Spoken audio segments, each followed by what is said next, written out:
La région n'est pas seulement la mienne, de voir le manque d'accompagnateurs communautaires. Alors c'est bien d'ouvrir, mais il faut savoir aussi qu'on va être actuellement dans votre... Comment on accueille ces nouveaux, comment on va vers eux et comment donc de ce fait-là on peut donner le goût et transmettre le goût à la communauté régionale ou nationale. Moi je suis frappée par la sérénité. Jean-Luc Fabre évoquait la maturité à l'instant et il me semble que ça se sent.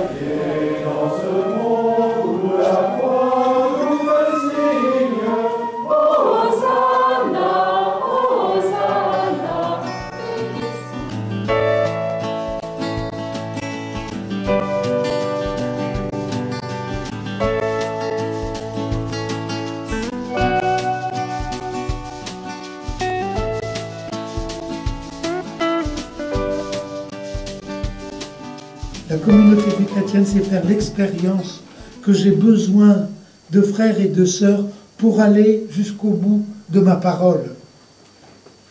Une écoute vécue en Dieu suscite l'autre dans sa parole vive et suscite aussi en moi une parole vive que je vais livrer et qui va permettre à l'autre d'aller plus loin dans ce qu'il a partagé, dans ce qu'il cherche et qu'il ne sait encore que confusément. Une manière d'écouter et d'écouter jusqu'au bout. Mais je crois, et ça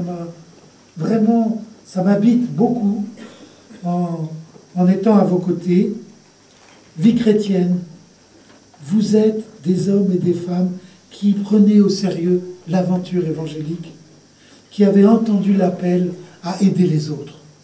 Et donc on pourrait dire, c'est en ce premier sens que la communauté de vie chrétienne est apostolique. Ignatian spirituality, community and mission, as we never come to an end, but it's a continuously daily challenge to live our COC vocation fully and to be faithful to it. La première chose, c'est d'approfondir notre façon de vivre en s'appuyant sur les trois piliers de la spiritualité ignatienne, la communauté et la mission.